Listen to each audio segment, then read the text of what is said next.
Hello, everybody, and welcome to the Pokemon Movie Review Hour.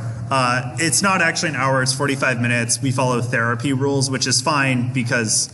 We're still billing you for the hour. Yeah, you know how it is. After you watch 24 Pokemon movies, you need an hour of therapy.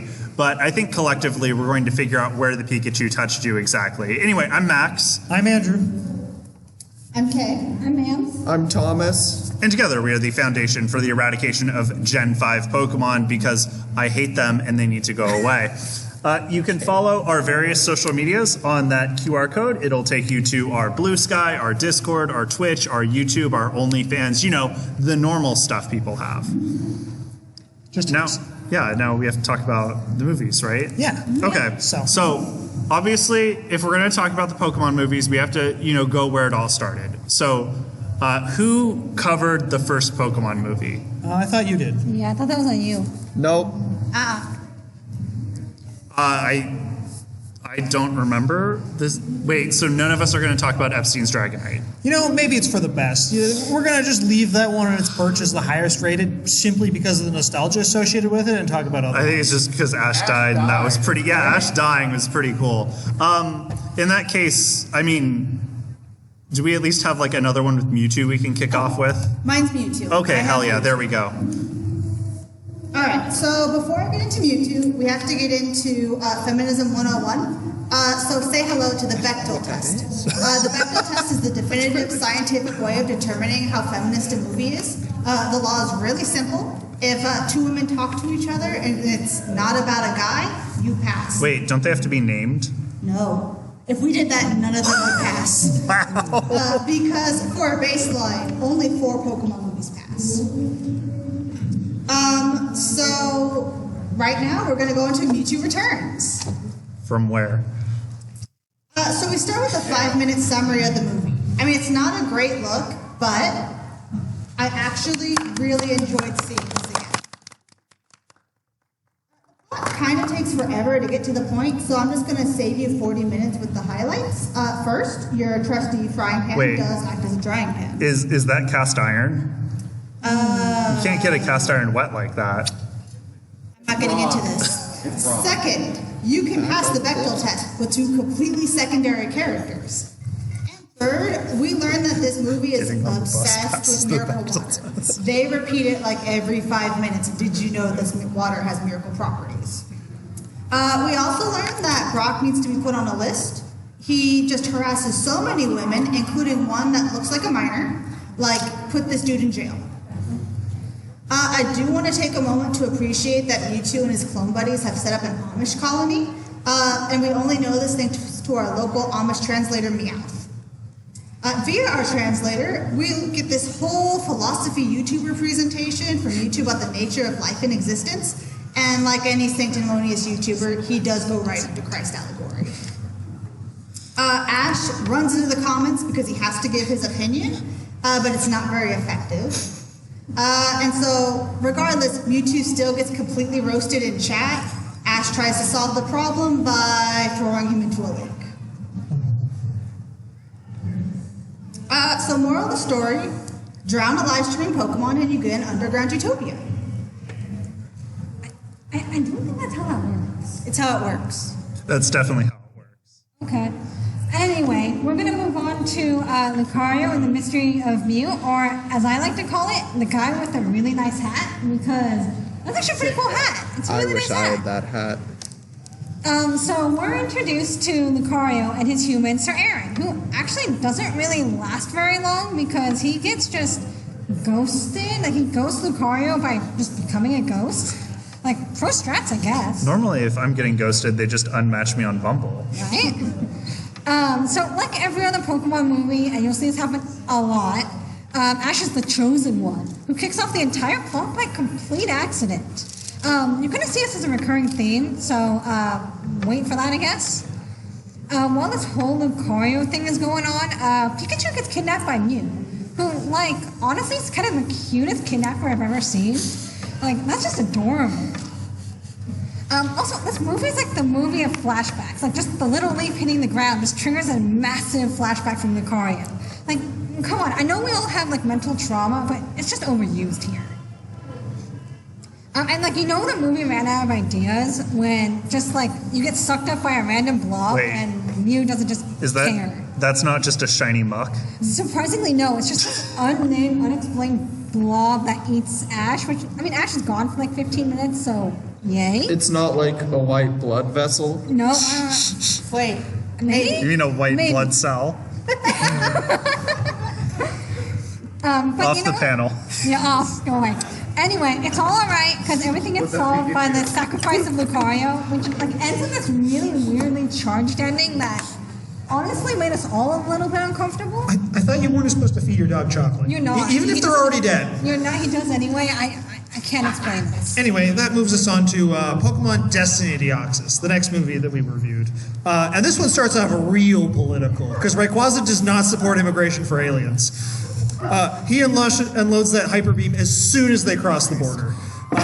So Rayquaza thinks he does a good job, goes off to the bar, but Deoxys knows recover. However, it's just a slow recover that takes like 10 years, so the movie doesn't start until the recover finishes. So, cut to the main locale of the movie, LaRue City, the city of the future. Sorry, a much better future. You know it's a better future because they have wind power, people movers outside of the airport, and everyone's jobs have been taken over by robots. Wait, that's the better future? Well, better than Fallout. We are so fucked. Anyways, so Ash meets a kid who has some serious Pokemon trauma issues. So what does Ash do? Proceed to force the kid to come face to face with Pokemon continuously. And when the kid tries to run away, he tries to get into a fist fight with him. Isn't Ash such a great person? But they realize that just trauma dumping a kid isn't a great look for the movie, so they go into the whole invasion of the body snatchers where Deoxys starts cloning and like kidnapping everyone. And it's just resolved by letting his brother out of the immigration cages. But then Rayquaza shows up because his job as an ice agent isn't done. But then the robots start taking over because, you know, AI is being trained on edgy 15-year-olds instead of, like, actual people. So the Deoxys go and save Rayquaza from losing his job to the robots. And now all of a sudden, he's okay with them, and he agrees that he needs to go eat the rich. Can I be back on the panel? Sure. I guess. Pikachu stays. Okay. So who did Kira? Max, we know how much you hate Gen 5 based on your earlier panel, so we made you do all of them. Every single one, yeah. Mm-hmm. Not even me. This is what I get for missing the planning meetings. So we're going to talk about Kyurem and the sort of, I don't know, we're going to say inadequacy. Now, this movie starts with Keldeo undergoing a training montage before challenging his three friends to a game of who can kick my ass the hardest. And it's a tie, they all kick his ass the hardest. Keldeo, though, thinks that fights are like golf, so the fact that he got absolutely bodied 3 times in a row means he's 3-0 instead of 0-3. So he decides that he's going to, challenge Kyurem to a fight. And it goes, well. His friends end up sacrificing themselves to save Keldeo, which, why would you do that? He sucks. And some other stuff happens, and I don't really care. Ash shows up, but he's not the main character. Keldeo is. And I got kind of excited about that because, Ash is an insufferable little twerp. But then we realized that the story is basically just about how Keldeo can, restore his horn and finally get his first boner, which, as you can see, is ribbed for her pleasure. And at this point, I miss Ash. I'm so confused. I thought we did this panel to talk good on these movies, to talk about how great they are. Didn't you watch them with us? They were terrible. No, I don't know what you're talking about. I loved every second of it. I'm gonna kick you off the panel. It's not a bit. Well, I loved Giratina in the Sky Warrior. Boo! Wait. It's less about Giratina and more about the Sky Warrior Shaman. So it starts with Ash, Dawn, and Brock having a wholesome pancake brunch. And of course, Ash is a little shit and refuses to wash his hands. Thankfully, Shaman arrives and asks everyone to help him get to the flower garden. And Is that my garden? Well, it was 6 months ago when it looked good. How did you get a photo of my garden? Don't worry about it. We all have photos of your garden. It's in your walls. Anyways, much like how I joined the panel group, Shaman kind of just annoys them until they say yes. So they go through their own little adventures through Poke Norway to find the flower garden, where they face many challenges, such as being sucked into a giant reverse world and attacked by a giant snake. They have to be saved by your average geology professor, and they're endlessly pursued by this guy, this cool, edgy guy, Zero, who was totally into like downloading women on the internet before it was cool. Wait, go back real quick. No. What is up with his knees? Your knees don't look like that. Regardless of what my friends have to say about internet women or knees, they reach the flower garden, but it's not that easy, as the evil man hacks the glacier and causes an ecological disaster. Thankfully, they're able to stop it with the help of the inverse snake, Mamoswine, and Regigigas.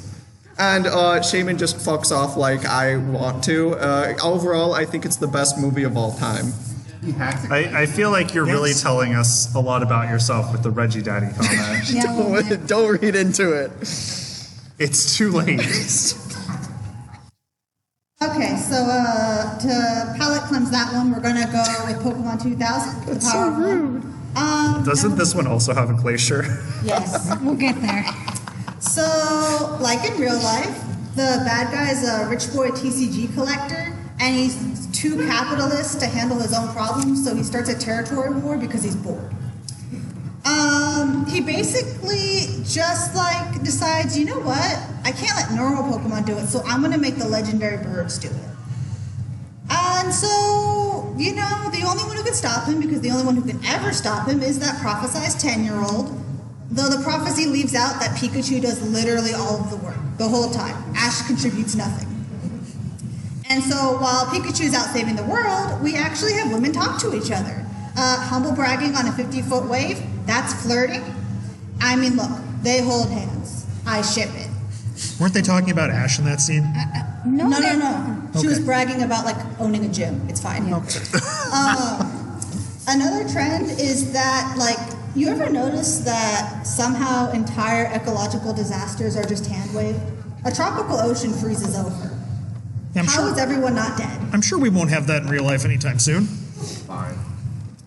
And kind of like our future, Ash dies for a little bit. Yes. And the problem is that Pokemon is a tease, and he's brought back. Thanks, Misty. What the fuck, Misty? You had one job.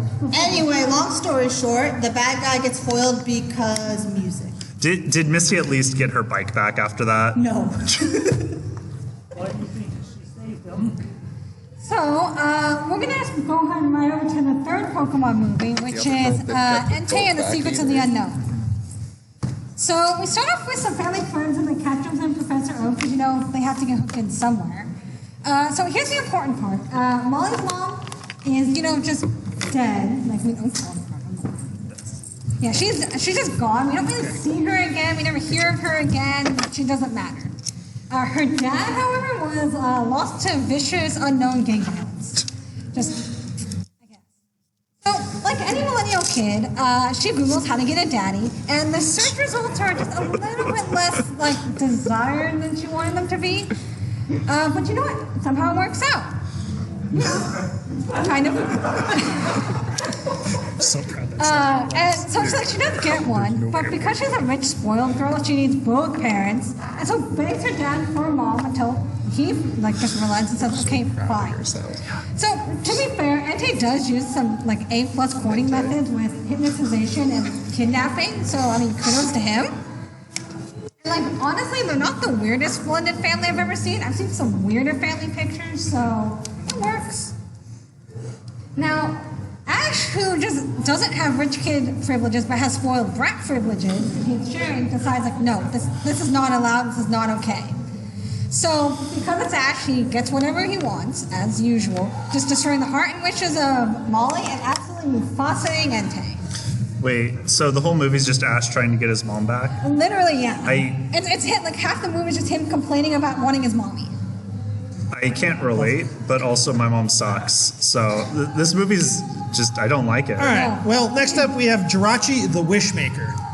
This one, yeah. Okay. So this one starts out, they were tired of Ash always being the chosen one, so they let Max here be the movie. He's the only one who gets to be friends with Jirachi and make wishes, but the only wish he makes in the entire movie is for candy. Wait. Yep, that's what you do with your Candy. magic powers. What kind of candy? It doesn't specify. You just got nothing but almond joys. What is this monkey paw shit? All right, so it turns out that really classy guy who thought was a good guy who gave them Jirachi in the first place, he's really a bad guy. No way. And he's trying to use wish energy to revive Groudon instead of just wishing for Groudon. Okay, sure, whatever. But it works for him. So after 30 minutes of running away, he gets Jirachi and then uses the wish energy to revive Groudon. Only it's primal Groudon, like 10 years before Omega Ruby. And it has tentacle powers, because that's what Japan's all about. So once it eats the bad guy's girlfriend, he becomes a good guy and has to help stop it. So they launch it into space, then make it explode. Everyone's saved. Jirachi turns back into a rock. Pretty boring. And then they pause the movie for 20 seconds and just move the mouse for a song, and they do this 2 or 3 times. I get budget constraints, guys, but come on, jeez. It was painful, physically painful to watch. I thought it was pretty good. Did you think any of them weren't good?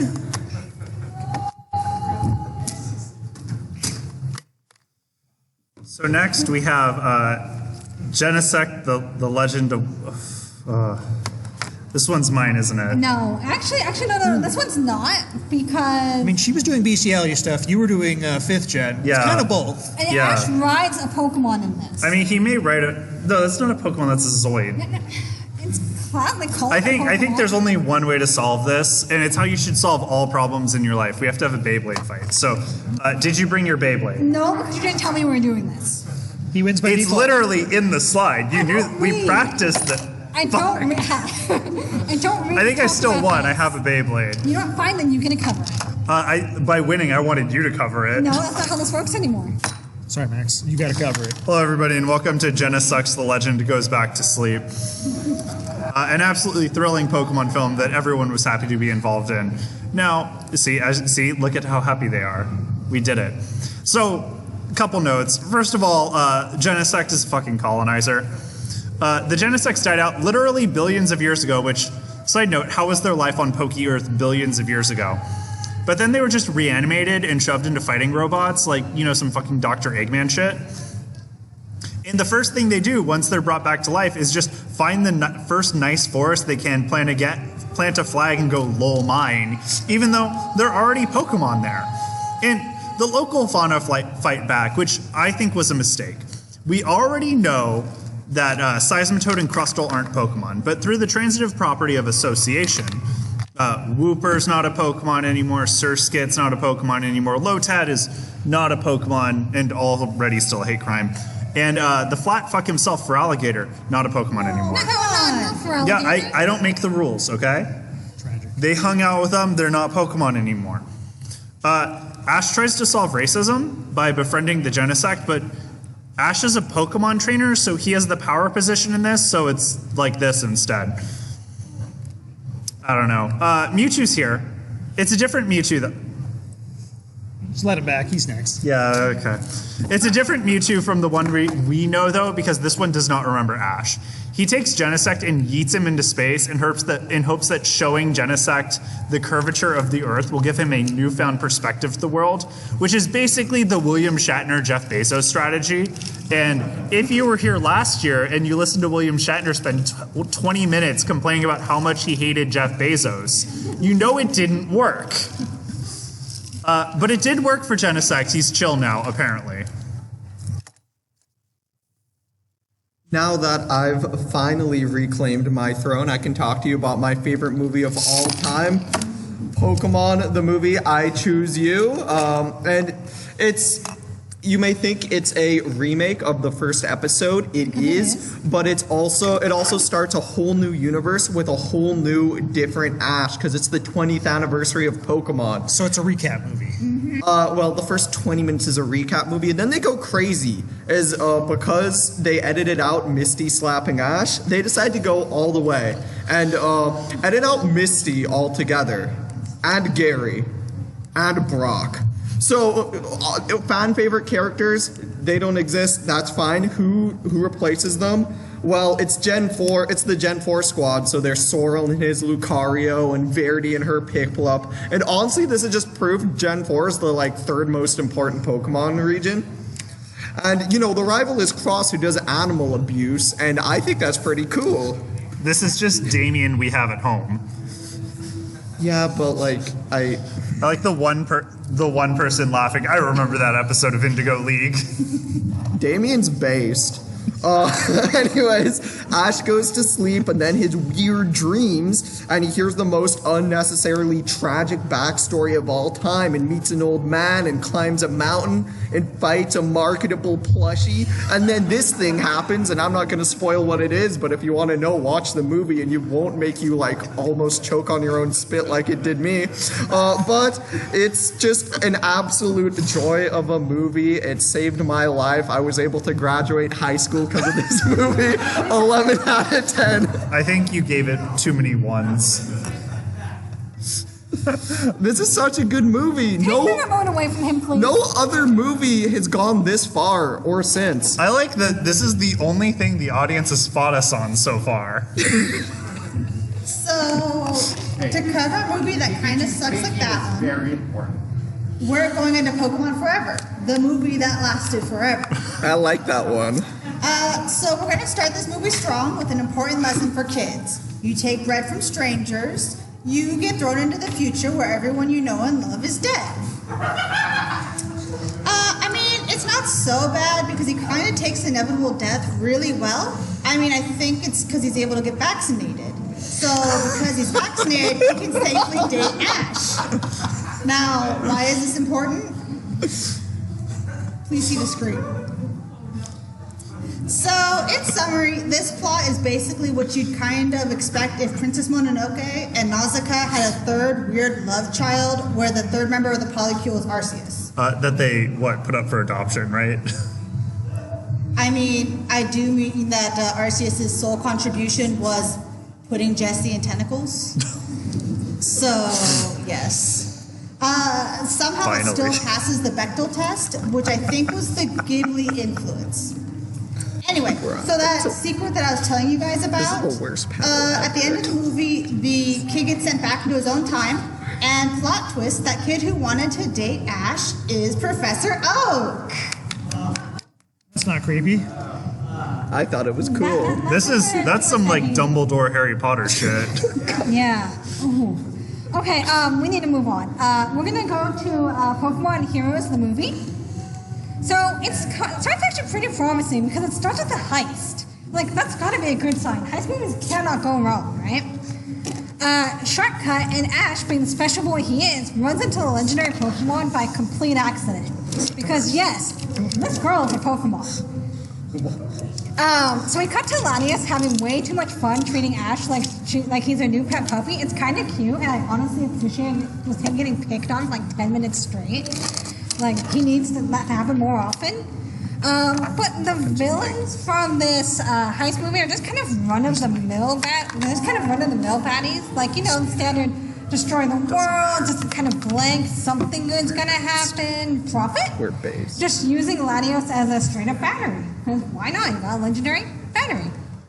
But resolving that ends up killing Latios. The only Latios in existence, they straight up said the only other one was his dad, who also already died. So any of you who said you caught one in any of the games is a liar, because they're dead. But you know what? At least the movie ends with a bang, or a kiss, I guess, close enough. The only thing is we don't know if it's from Bianca or Latios, because they never make it clear, and they purposely don't make it clear. So my money's on Latios. Just saying. Actually, in a Pokemon Aim to be a Pokemon Master, it should be it was Latios the whole time. That's worse. Yeah, Ash, don't kiss Pokemon. Anyways, the next one I watched was my personal favorite Pokemon movie. Of course, Pokemon Up. Our protagonist, Carl, has finally decided he's 10 years old, and he's ready to go on his Pokemon adventure. He catches his first Pokemon, a scout type named Russell, and he goes to the brand new region of South America. So, like every good trainer, he immediately finds himself challenged by a rival, Charles Muntz. And, he's been building a good team. He's got a scout type, a ground type, and 2 flying types, whereas Muntz has 5 fighting types and a flying type. So Carl's got the nice type advantage, so he does manage to pull ahead, and it was truly a climactic end of the battle. It was great. I love this movie. Andrew, Yeah? you know Pixar's Up is not a Pokemon movie. I mean, it meets all the criteria. Wait. He gets a Pokemon, he goes to the new region. It's just like a Pokemon game. I want to clarify this. We had to watch the Pokemon movies. I watched them with you. And you watched Up. Look, I needed a break, man. I mean, we're lucky. We got to watch Pokemon instead of shitty Pixar. I mean, this isn't Cars 2, okay? This was a good movie, and it's unfair that you got to watch it, and I had to watch Zoroark Master of Illusion. And here's the thing. I didn't pay attention the first time I watched Zoroark Master of Illusion. All I learned was that the Dartling Gunner's pretty good in Bloons Tower Defense. You know what that meant? I had to watch it again. And he watched Up. Yeah? I watched The Room at midnight screenings. This was worse. So, Zoroark is all about some guy who made a demonic pact to gain the power to see into the future and used it to create a fascist media company. Could he have saved the world? Yeah. Could he have stopped climate change? Maybe. Could he have, I don't know, done anything cool? Yes. Did he? No, he did the opposite. And then Celebi comes back and is like, hey, you owe me for your powers. And the guy's like, well, I'm not going to pay you. Instead, I'm going to frack a national park. Because, I don't know, that was his plan all along, was to drill for oil in a national park, which you will be able to do in 2 months if you would like, but don't, I will fight you. He then releases Zoroark into the town and shows it a hologram of its child in distress to make it go feral. Which then allows him to create this weird narrative about how the city streets are unsafe and being overrun by caravans, and it gets everyone to hide in their homes and vote Republican. And while they're doing that, he just strolls along the perfectly fine and safe streets to look for Celebi. And he finds Celebi, and he kidnaps Celebi. And he finds out if you torture Celebi, you get the water of life from Dune.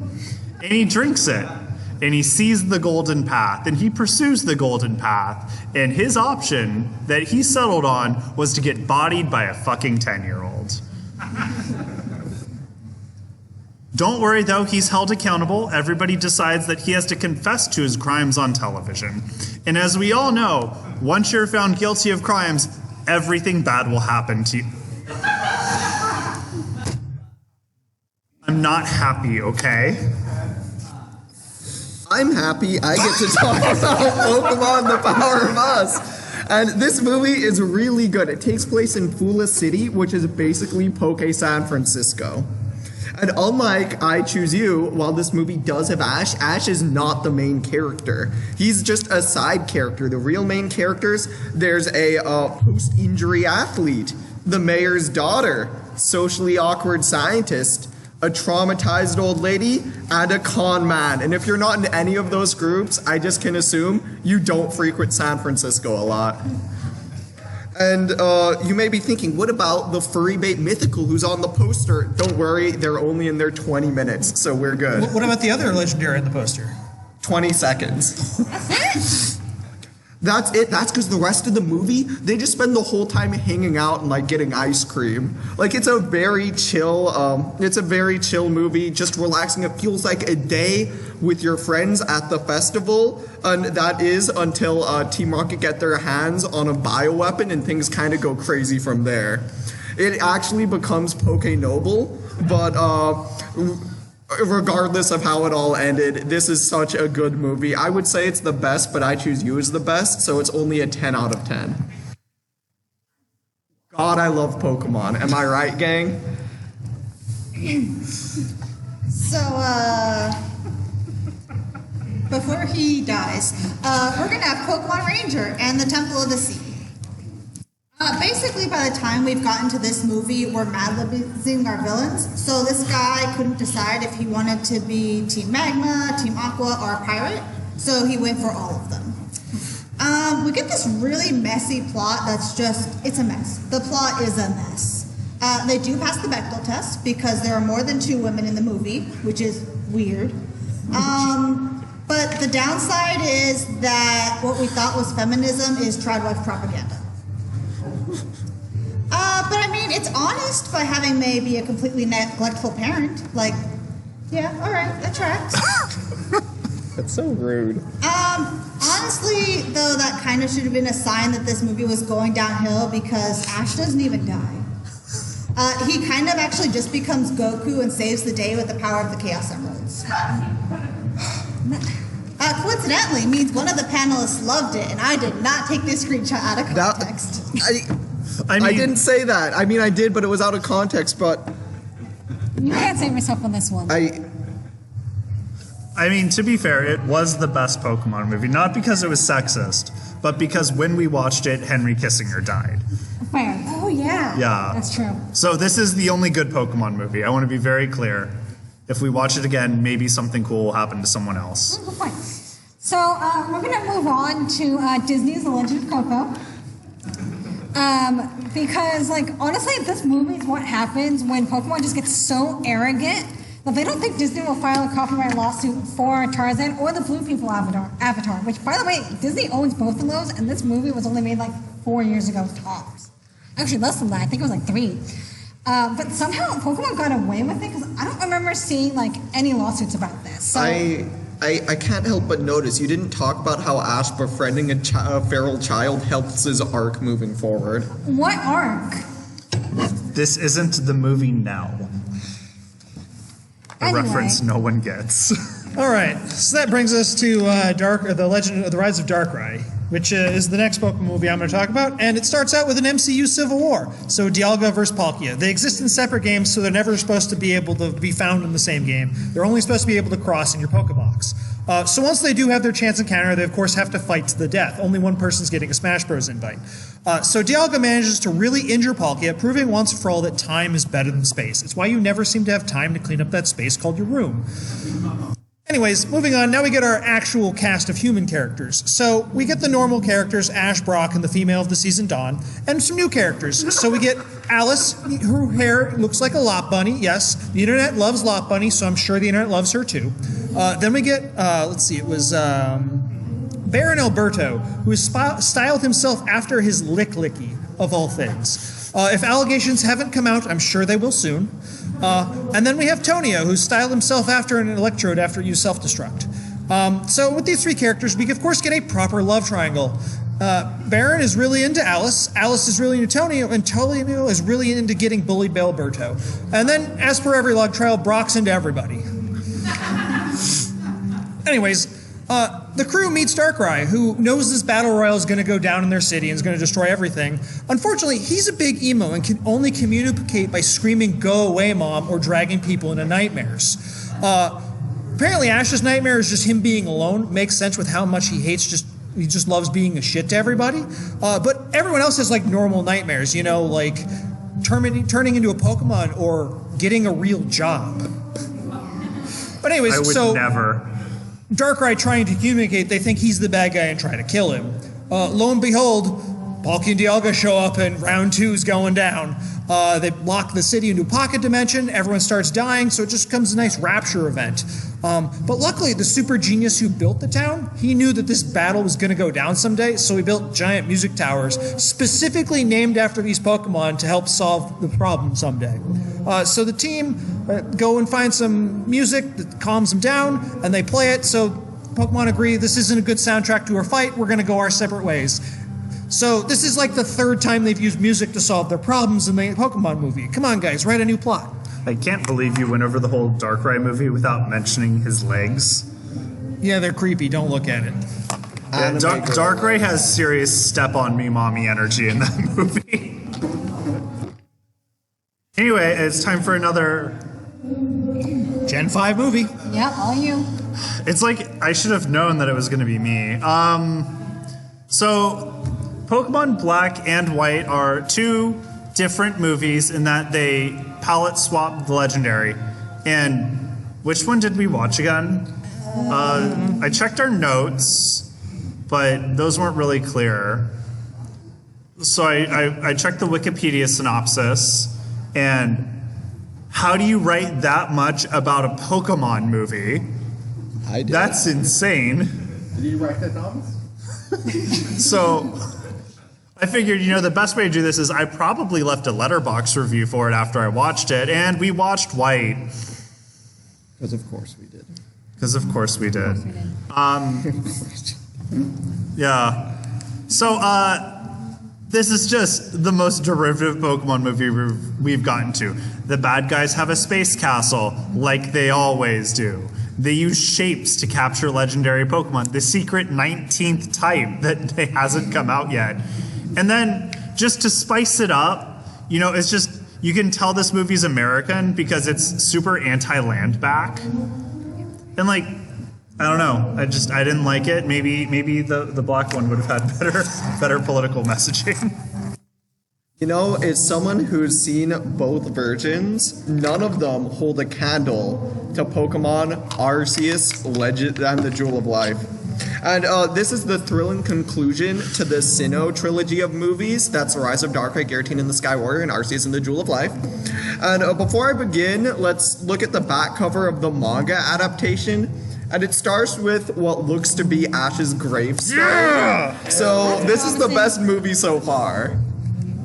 The movie continues looking as good as it starts with Ash, Dawn, and Brock stealing cabbages from a bunch of skinny dippers. So, I mean, that's not $1,000 worth of cabbages. That's not grand theft, but I still respect it. I mean, after Prop 36 passed. Oh, no. After not Grand Theft Cabbage, the gang is chased all the way to Machina Town, which is basically like destroyed Pokerome. There, Dialga and Palkia kind of just show up out of nowhere and continue fighting like their beef wasn't solved at 9/11 2 years ago. And each one got to take it. And 10 minutes in, this is already giving me fan fiction energy, right? It is. Oh, yeah. Giratina doesn't want to be left out, just like how I didn't want to be left out of this panel, and decides it is as good as a time to get some good old revenge for itself. And again, this movie is just fan fiction, and I am here for it. And it's not fan fiction without your own OCs. That's where Kevin and Sheena show up. And they calm down the Pokemon because Sheena has this like special power that has no canon official name, but she can pray that like sees the hearts of Pokemon and can like metaphorically reach them and calm them down. So you're right, this is the Pokemon religious movie. Speaking of religion, Arceus shows up and starts writing down hellfire on everything, showing the world a taste of his judgment. And that's relatable. I kind of want to do that. But Dialga won't have that. And in his last breath, it decides to send the gang back in time. But unfortunately, Kevin isn't sent back. He can only be presumed dead. So they arrive in ancient Pokerome to like prevent the whole movie from... Wait, the whole plan is to send Ash back in time. To not piss off God. Yeah. Okay, sure. That'll go well.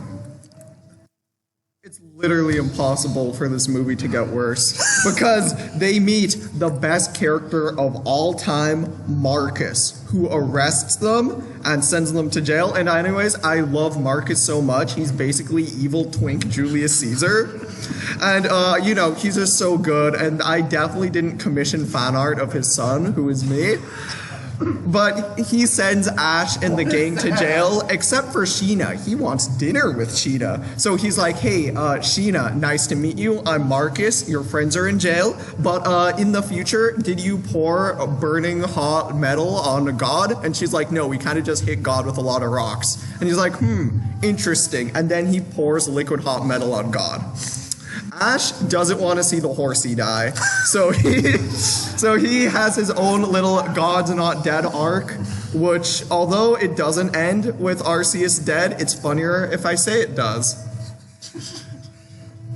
Yeah, and then we have the Gen 6 movies, which were bad. Ew. So we couldn't even bring ourselves to cover them in this panel. So just all of them, never watch them. That's like 3 or 4 hours you're never getting back.